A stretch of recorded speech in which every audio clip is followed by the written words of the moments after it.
36 जिल्हे, 36 बातम्या. News G9 Maharashtra. उत्तर तुमच्या प्रश्नांची.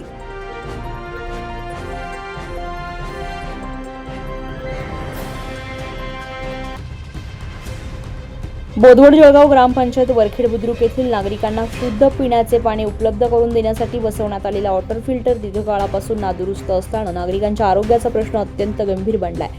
फिल्टर दुरुस्त करण्याबाबत ग्रामस्थांनी ग्रामपंचायतीकडे वारंवार तक्रारी करूनही प्रशासनाकडून कोणतीही ठोस कार्यवाही होत नसल्याचा तीव्र आरोप नागरिकांनी केलाय. या गंभीर प्रश्नाकडे प्रशासनाचे लक्ष वेधण्यासाठी सचिन आधार पाटील यांनी 15 ऑगस्ट पासून आमरण उपोषण सुरू केलंय. गावातील नागरिकांना दूषित किंवा असुरक्षित पाणी प्यावे लागू नये यासाठी प्रशासनाने तातडीने हा वॉटर फिल्टर दुरुस्त करावा अशी जोरदार मागणी करण्यात येते.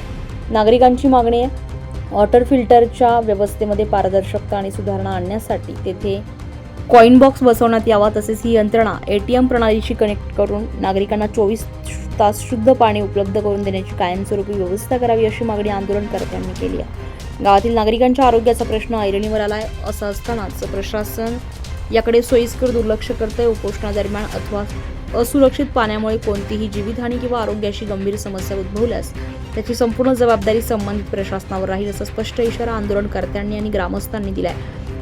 तर ग्रामस्थांच्या या रास्त मागणीची प्रशासनाने तातडीने दखल घेऊन वॉटर फिल्टर दुरुस्त करावा आणि कायमस्वरूपी शुद्ध पाणी पुरवठ्याची व्यवस्था करावी अशी मागणी आता जोर धरू लागली आहे. तर स्थानिक प्रशासन या उपोषणाची आणि ग्रामस्थांच्या आरोग्याची किती गांभीर्याने दखल घेत आहे याकडे संपूर्ण वरखेड बुद्रुक गावाचं लक्ष लागलंय.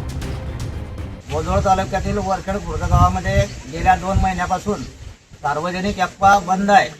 या संदर्भामध्ये मी ग्रामपंचायत गटविकास अधिकारी यांच्याकडे वारंवार तोंडी तक्रारी केल्या, परंतु ग्रामपंचायत व गटविकास अधिकाऱ्यांनी कुठल्याही प्रकारची दखल घेतली नाही. गावामध्ये 2 महिन्यापासून ॲक्वा बंद असल्यामुळे गावातील लहान मुले व बरेच लोक आजारी पडत आहेत.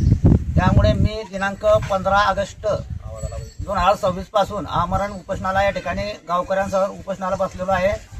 जोपर्यंत आमच्या गावाला सार्वजनिक ॲक्वा चालू होत नाही तोपर्यंत मी आमरण उपोषणावर उठणार नाही. खुर्दा गावामध्ये ॲक्वा चालू झाल्यानंतर या ॲक्वाला कॉइन बॉक्स सिस्टीम किंवा ATM सिस्टीम बसवावी, जेणेकरून गावकऱ्यांना रात्री बेरात्री पाण्याची टंचाई भासल्यास ते पाणी घेऊ शकता.